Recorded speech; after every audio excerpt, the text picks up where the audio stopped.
Friends, Ayyanar துணை சீரியலில் இன்றைக்கி நடேசனால் அவங்க ஃபேமிலி ரயில்வே ஸ்டேஷன் போகிறதுக்கே லேட் ஆகுது. கடைசி நேரத்துலையாவது ட்ரெயினை பிடிச்சாங்களா இல்லையான்றதை அவங்க கதைக்குள்ள போய் பார்க்கலாம். ஸ்டார்டிங் சீன்லேயே பாண்டி நடேசனோட எக்ஸ் கடையில் நிற்கிறாங்க. ஆனால் அதை கூட கவனிக்காமல் நடேசன் பொட்டலம் போட்டுக்கிட்டு இருக்காங்க.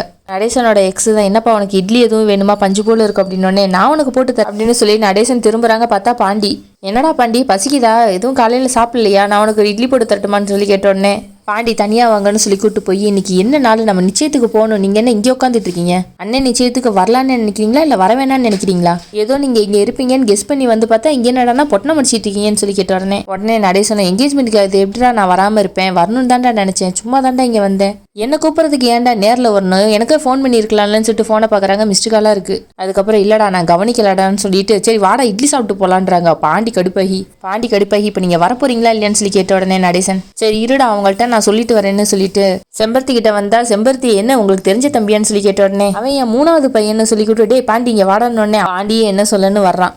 பாண்டியை பார்த்த செம்பருத்தி, நான் பார்க்கும்போது உங்கள் அப்பாவை சின்ன வயசில் பார்த்த மாதிரியே இருக்குது, என்ன அவர் கொஞ்சம் கருப்பாக இருப்பார், நீ கலராக இருக்கு அப்படின்னோடனே அவர் என்ன சொல்லன்னு தெரியாமல் பாண்டி சிரிக்கிறாங்க. உடனே நடேசன், ஆமாம் என்ன மாதிரியே இருக்கான்ல, ரொம்ப கெட்டிக்காரன், அவன் பேர் பாண்டியன், மெக்கானிக் ஷாப்லாம் வச்சிருக்கான், சரி நான் வந்துட்டு பீகார் போகணுன்னு சொன்னேன், இல்லை பார்த்து பத்திரமா இரு, நான் போயிட்டு வந்துடுறேன்னு சொல்லிட்டு போகிறாங்க. இங்கே பாண்டி பைக்கை வேகமாக எடுத்துகிட்டு அவங்க அப்பாவை கூப்பிட்டு போகும்போது நடேசன் வாயை வச்சுட்டு சும்மா இல்லாமல் ஏன்டா இவ்வளோ வேகமாக போகிறா, கொஞ்சம் மெதுவாக போன்னு சொன்னதுக்கு பாண்டி கடுப்பாகி, ட்ரெயின் உங்களால் நாங்கள் விட்டுட்டோன்னா நீங்கள் என்ன எங்களுக்காக ஃப்ளைட் டிக்கெட் போட்டு ஃப்ளைட்லேயே அனுப்ப போகிறீங்கன்னு சொன்னோடனே நடேசன் அது சரி போடா போடா அப்படின்னு சொல்லிட்டு அப்படியே டாப்பிக்கை மாத்துறாங்க. பாண்டி அப்பயும் சமாதானம் ஆகாம அண்ணனோட என்கேஜ்மெண்ட் இருக்கு, நீங்க என்னன்னா அந்த இட்லி கடையில போய் உட்காந்துருக்கீங்கன்னு சொன்ன உடனே நடேசன் இருக்கு அங்க உட்காந்துருந்தா எனக்கு நேரம் போறதே தெரியலன்னு சொன்னே. பாண்டி நேரம் போறதே தெரியலன்னு சொல்றீங்க, அங்க என்ன படமா கட்டுறாங்க, இட்லி கடை தானேன்னு சொன்னதுக்கு நடேசன் கடை முக்கியம் இல்லடா, அங்க இருக்க ஆளு தாண்டா முக்கியம், உனக்கு அதை பத்திலாம் தெரியாது போடா அப்படின்றாங்க. உடனே பாண்டி யார் அவங்க, எப்ப பார்த்தாலும் ஏன் அங்க போய் உட்காந்துருக்கீங்கன்னு சொல்லி கேட்டோடனே நடேசன் இட்லி நல்லா இருந்துச்சு அதனால தாண்டா இட்லி கடைக்கு போய் உட்காருவாங்க, வேற எதுக்குடா போய் உட்காருவாங்கன்னு சமாளிக்கிறாங்க. உடனே பாண்டி அப்பயும் விடாம இந்த கதையெல்லாம் என்கிட்ட வேண்டாம், ஏன் நாள் ஃபுல்லாக அந்த இட்லி கடையிலே உட்காருங்க, அந்த லேடி கூட வேற சிரிச்சு பேசிட்டு இருக்கீங்க, நான் இதெல்லாத்தையும் கவனிச்சுக்கிட்டு தான் இருக்கேன்னு சொன்னோடனே நடேசன் வெக்கப்பட்டுக்கிட்டே பாத்தியா நீ அப்படின்றாங்க. உடனே நான் யாருன்னு கேட்குறேன், ஒழுங்கு அதுக்கு பதில் சொல்லுங்கன்னு சொன்னோடனே நடேசன் வெக்கப்பட்டுக்கிட்டே அவன் என் முன்னாள் காதலின்னு சொன்ன உடனே பாண்டி சடன் பிரேக் போட்டுறாங்க. உடனே நடேசன் ஏன்டா வேகமாக போகணும்னு சொன்னால் இப்போ எதுக்குடா பிரேக் போட்டு நிப்பாடி இருக்க, என்னாச்சு இப்போ மட்டும் ட்ரெயினுக்கு லேட் ஆகாதுன்னு சொல்லி கேட்ட உடனே பாண்டி இன்னது காதலியா அப்படின்னு சொல்லி கேட்குறாங்க. உடனே நடேசனா ஆமாம் என்னோட அவள் காதலி தான், அம்மாவை கல்யாணம் பண்ணுறதுக்கு முன்னாடி நான் மதுரையில் இருந்தேன், இப்போ நான் ஒரு வண்டி வச்சிருக்கேன்ல அதே மாதிரி அப்பயும் ஒரு வண்டி வச்சிருந்தேன், செம்பருத்தியோட அப்பா மதுரையில் ஹோட்டல் வச்சிருந்தாங்க, இந்த ஹோட்டலுக்கு காய்கறி ஃபுல்லாக நம்ம வண்டியிலேருந்து தான் சப்ளை ஆகும், அதான் எங்கள் 2 பேருக்குள்ள கனெக்ஷன் ஆச்சு, ஆனால் ஒரு சில காரணங்களால் நாங்கள் 2 பேரும் பிரிய வேண்டியதாக போயிடுச்சு, அவள் ஒரு பக்கம் போயிட்டா நான் ஒரு பக்கம் போயிட்டேன், ஆனால் அவளை இந்த மாதிரி நான் பார்ப்பேன்னு நினச்சி கூட பார்க்கலாடா அப்படின்னு சொல்லிட்டு விதியை பற்றியா நாங்கள் இப்போ தான் மீட் பண்ணணும்னு சொல்லி இருக்கு அப்படின்னு சொன்னோடனே பாண்டி இந்த படத்தோட கதை இது அப்படின்னு சொல்லி கேட்டோடனே நடேசன் இது உங்கள் அப்பனோட கதைடான்னு சொன்னோடனே பாண்டி ஆமாம் இது எத்தனாவது லவ்வும் உங்கள் லைஃப்பில் மொத்தம் எத்தனை லவ் தான் இருக்குது அப்படின்னு சொல்லி கேட்டோடனே நடேசனும் கூச்சமே இல்லாமல் எனக்கு நிறைய லவ் இருக்குது, ஆனால் இதுதான் என்னோட ஃபர்ஸ்ட் லவ், மறக்க முடியாத லவ் அப்படின்னு சொல்லிட்டு இதுக்கு பில்டப் வேறு. உடனே பாண்டி அதுக்குன்னு நீங்கள் அங்கேயே போய் உட்காருவீங்களான்னு சொல்லி கேட்ட உடனே நடேசன் உங்கள் அப்பனுக்கு அங்கே உட்காரத விட வேற என்னடா வேலை இருக்குன்னு சொன்ன உடனே பாண்டி கடுப்பாகி இப்படிலாம் உங்களால் பேச முடியுது, இப்போதான் நம்ம குடும்பத்து மேலே எல்லாரும் கொஞ்சம் ஏதோ நம்பிக்கை வச்சிருக்காங்க, அதை மொத்தமாக கெடுத்துறாதீங்கன்னு சொன்னோடனே நடேசன் உங்ககிட்ட போய் சொன்னேன் பாரு முதல்ல போகலாம் போடா அப்படின்றாங்க. அந்த நேரத்தில் பல்லவன் பாண்டிக்கு கால் பண்ணி என்னாச்சு அவரை கண்டுபிடிச்சிட்டேன்னு சொல்லி கேட்ட உடனே பாண்டியும் அதெல்லாம் அவரை கண்டுபிடிச்சிட்டேன்டா, இன்னும் 5 நிமிஷத்தில் வீட்டுக்கு வந்துடுவேன், நீங்க எல்லாரும் ரெடியா இருங்கன்னு சொல்றாங்க. பாண்டியும் நடேசன் வீட்டுக்குள்ள வந்த உடனே பல்லவன் வேகமா அண்ணன் நிச்சயத்துக்கு இன்னைக்கு தான் கிளம்பி போறோம்னு தெரியல, அப்புறம் எங்க போனீங்கன்னு சொல்லி கேட்ட உடனே பாண்டி சரி விடுடான்னு சொல்லி சமாதானப்படுத்திட்டு நீங்க போய் முதல்ல லக்கேஜ் எல்லாம் எடுத்து வைங்கன்னு பாண்டி சொல்றாங்க. ஆனா இங்க சோழன் விடுற மாதிரி இல்ல, சோழன் அதெல்லாம் முடியாது இப்பயே பேசி ஆகணும்னு சொல்லிட்டு ஒரு பொறுப்பான அப்பாவா நீங்க தான் முன்னாடி இருந்து அண்ணனுக்கு பொண்ணு பார்த்து கல்யாணம் பண்ணி வச்சிருக்கணும், அதுதான் பண்ண முடியல, நாங்க தான் கஷ்டப்பட்டு பொண்ணை பார்த்து நிச்சயத்துக்கெல்லாம் ஏற்பாடு பண்ணி சரி அதுக்காவது வாங்கன்னு சொல்லி கூப்பிட்டா அதுக்கு கூட உங்களால டைமுக்கு வர முடியாதா, எல்லாம் எங்க தலையெழுத்துன்னு சொல்லிட்டு சோழனே அவங்க மண்டியில் அடிச்சுக்கிறாங்க. கல்யாணம் பண்ண போற வீட்டுல தெரியாம அப்பா இருக்காங்கன்னு சொல்லிட்டோம், அவங்களும் அப்பா எங்கன்னு சொல்லி கேட்டுட்டு இருக்காங்க, அதுக்காகவே உங்களை நாங்க கூப்பிட்டு போக வேண்டியதா இருக்கு.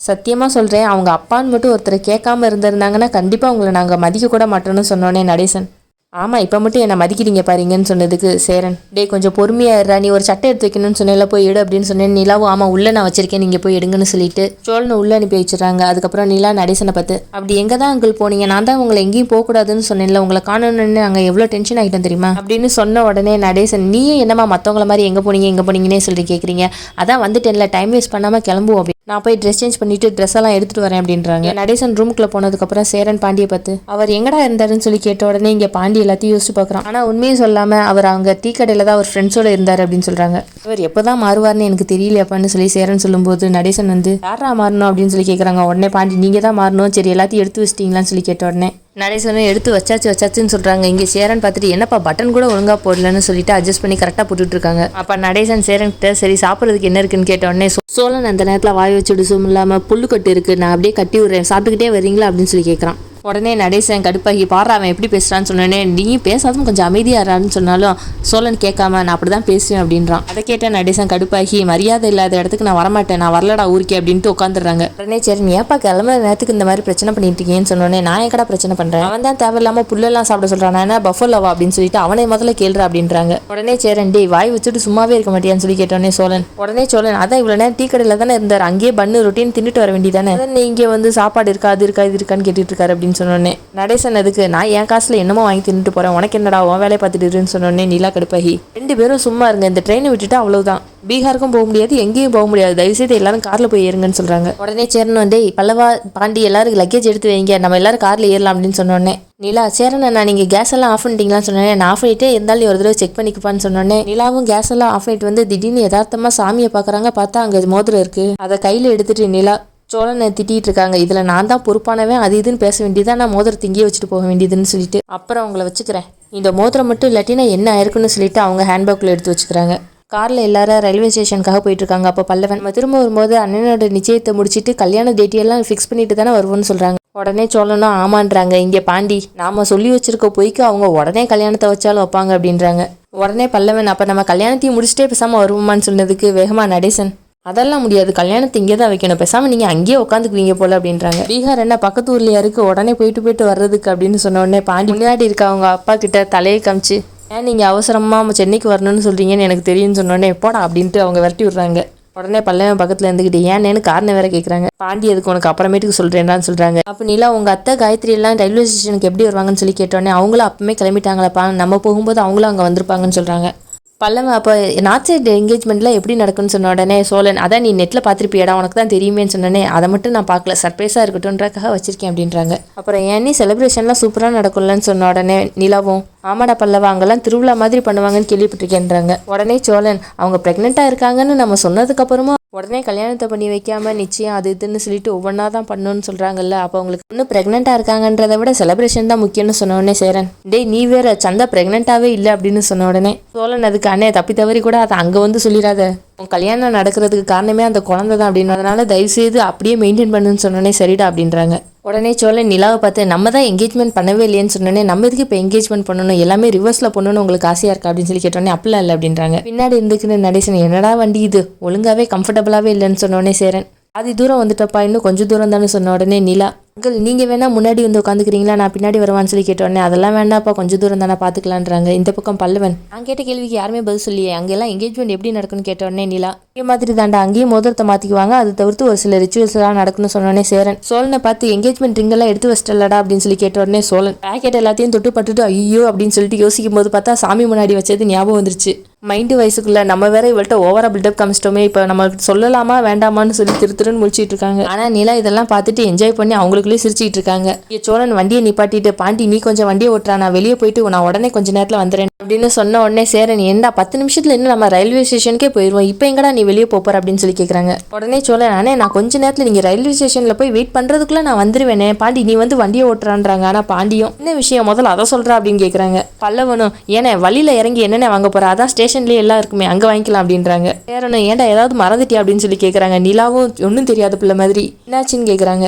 சோழன் தயங்கிக்கிட்டே இல்லைண்ணே நான் என்கேஜ்மெண்ட்ங்க மறந்து வீட்லேயே வச்சுட்டு வந்துட்டேன்னு சொல்கிறாங்க. உடனே நிலா கொடுப்பாங்க பாருங்க ஒரு ஆக்டிங்கு ஷாக் ஆகுற மாதிரி ஏமாவே உனக்கு வீட்டில் வச்சுட்டு வந்து தெரியாது நீ ஷாக் ரியாக்ஷன் கொடுக்குறன்ற மாதிரி தான் நமக்கு தெரியும். பாண்டி என்னடா சொல்கிறேன்னு சொல்லி கேட்ட உடனே சோழன் இல்லடா சாமி கும்பிடும்போது முன்னாடி வச்சு கும்பிட்டேன் அப்படியே மருந்து அங்கேயே வச்சுட்டு வந்துட்டேன்டான்னு சொன்ன உடனே பாண்டி ஏன்டா பொறுப்பாக இருப்பேன் அப்படி இருப்பேன் இப்படி இருப்பேன்னு சொல்லிட்டு இப்போ என்னடானா மோதிரத்தை அங்கேயே வச்சுட்டு வந்துட்டேன் இதான் பொறுப்பா அப்படின்னு சொல்லி கேட்டதுக்கு சேரன் சரி விடுற அவனும் தெரியாம தானே வச்சுட்டு வந்துட்டான் அவனை திட்டி வேற நேரத்தை போக்கணுமாடான்னு சொன்ன உடனே பல்லவன் அண்ணே அங்கே போய் வேற மோதிரம் வாங்க முடியாதான்னு சொல்லி கேட்டதுக்கு சேரன் ஏன்டா என்ன கொஞ்சோண்டு காசாடா 50,000 60,000 ஆகும் அப்படின்னு சொன்ன உடனே சோழன் அண்ணே சாரி நான் சாமி கும்பிடும்போது தெரியாம அங்கே வச்சுட்டு வந்துட்டேனே அப்படின்றாங்க. உடனே நடேசன் ஏன்டா நீ தான் எப்பயும் சாமியை கும்பிட மாட்டியே எப்படி அதிசயமாக சாமி கும்பிட்டான்றாங்க. உடனே சோழன் வேற என்னத்த சொல்ல என் தலையெழுத்துன்னு சொல்லிட்டு அவங்க மண்டையிலே அடிச்சுக்கிறாங்க. நிலா கிட்டேயும் சாரி நிலா நான் போய் எடுத்துட்டு வந்துடுறேன் நிலான்னு சொல்லிட்டு போறாங்க. உடனே நில்லுங்க இங்கே மோதிரம் என்கிட்ட தான் பத்திரமா இருக்கு அப்படின்றாங்க. மோதிரத்தை பார்த்ததும் சோழன் உன்கிட்ட எப்படி இந்த மோதிரம் வந்துச்சுன்னு சொல்லி கேட்குறாங்க. உடனே நிலா கேஸ் ஆஃப் பண்ண போலான்னு போனேன், அப்படி போயிட்டு வெளியே வரும்போது சாமி கிட்ட மோதிரம் இருந்துச்சு, நீங்க தான் மறந்து வச்சிருப்பீங்கன்னு சொல்லிட்டு நான் பத்திரமா எடுத்து வச்சேன்றாங்க.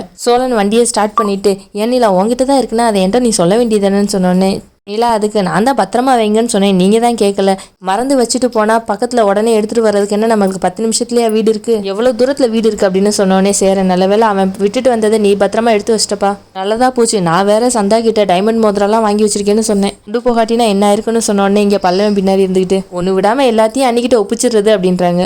உடனே சேரன் பின்ன சொல்லணும்லடா அப்படின்னு சொன்ன உடனே சோழன் மறுபடியும் பேக் டு ஃபார்முக்கு வர மாதிரி அண்ணே இப்பெல்லாம் மூச்சு விடுறத கூட சந்தானிக்கிட்ட சொல்லுதுடா அப்படின்னு கிண்டல் பண்ணுறாங்க. உடனே பாண்டி டேய் தம்பி நீ எல்லாம் பேசவே கூடாது, பேசாமல் வண்டியை ஓட்டுன்னு சொன்னோடனே சரிடா நான் பேசலை வண்டியை ஓட்டுறேன் அப்படின்றாங்க. உடனே சோழன் மூஞ்சி டெல்லாம் வச்சுட்டு இந்த ஒரு விஷயத்தை வச்சு இந்த ட்ரிப்பு ஃபுல்லாக என்ன கலாய்ப்பீங்களன்னு சொல்லி கேட்ட உடனே பல்லவ வேகமா என்ன கேள்வி இது, கண்டிப்பாக நாங்கள் பண்ணுவோம், அது எங்கள் கடமை இல்லை அப்படின்றாங்க. இதோட விடாமல் பல்லவன் கலாய்க்கிற மாதிரி அண்ணே அந்த பிரேக் எங்கே இருக்குன்னு தெரியல, தெரியாமல் ஆக்சிலேட்டர் எதையும் காதில் வச்சிடாதுன்னு சொல்லி கலாய்க்கிறாங்க. இங்கே சோழன் வாய்க்குள்ளே இருங்கடா உங்களை நான் பார்த்துக்கிறேன்றாங்க. ஆனால் இங்கே எல்லாரும் இவனை வச்சு செஞ்சிட்டு இருக்காங்க. இதோட இன்னைக்கு எபிசோட் முடியுது.